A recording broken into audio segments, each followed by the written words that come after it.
Major किरण तांबे यांचा सेवापुरता सत्कार सोहळा देवीदास कुचे यांनी मेजर तांबे यांचा केलं कौतुक। मेजर किरण तांबे यांच्या सेवापुरती सत्कार सोहळा दिनांक 9 सप्टेंबर रोजी मंगळवारी अकोला येथे मेजर किरण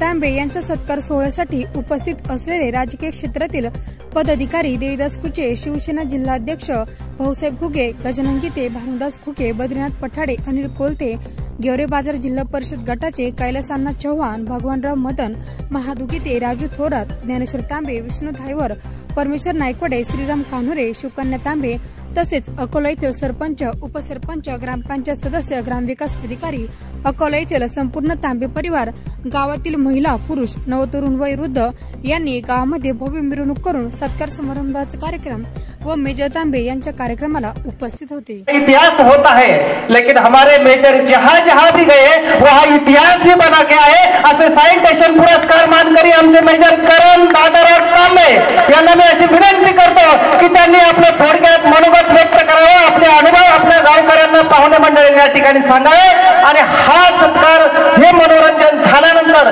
सर्व मान्यवरांच्या हस्ते सत्कार मूर्तीचा या ठिकाणी सत्कार होईल आणि सत्कार झाल्यानंतर ज्यांनी आज अन्नदान करायचं ठरवलं आहे, एवढी मोठी मिरवणूक निघाली।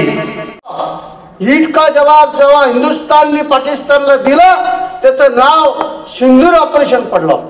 अशा सिंदूर ऑपरेशन मध्ये ज्यांनी काम केलं, आर्मीचा सर्वोत्कृष्ट पुरस्कार आज आपल्या करण दादाला मिळाला असे।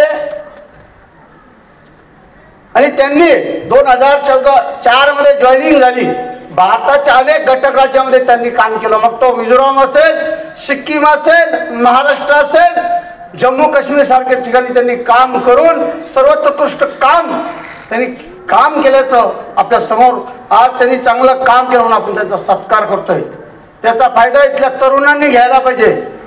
काय अडचण असेल त्यांनी करण दादाला भेटायला पाहिजे, त्यांनी विचारायला पाहिजे कसं आहे काय आहे। सैन्यामध्ये भरती व्हायला कोणी जात नाही, पण आज त्यांच्या आई वडिलांचं जेवढं तुम्ही कौतुक करताल तेवढं कमी। खरं सत्कार तर त्यांच्या आज आई वडिलांचा व्हायला पाहिजे आणि त्यांच्या पाठीमागे ज्यांनी पूर्ण गाडा चालवला अशा त्यांच्या पत्नी।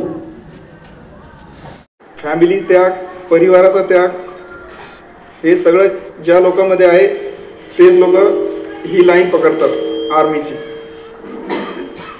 तर मी तुम्हाला एवढंच सांगतो की फौजची नोकरीमध्ये मी 21-22 वर्ष नोकरी केली।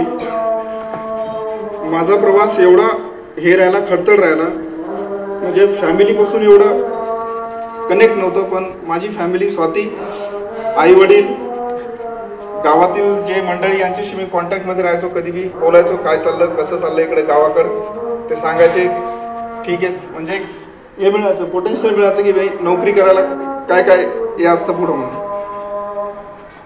आणखीन सांगायचं ठरलं तर गावातील मंडळींनी, माझ्या सिस्टर, आईवडील यांनी सगळ्यांनी एवढं कार्यक्रमाचं अरेंजमेंट केलं, त्याच्यामुळं मी सगळ्यांचा आभार मानतो। आणि एवढा वेळात वेळ काढून माझी गावातून मिरवणूक काढली, एवढं प्रेम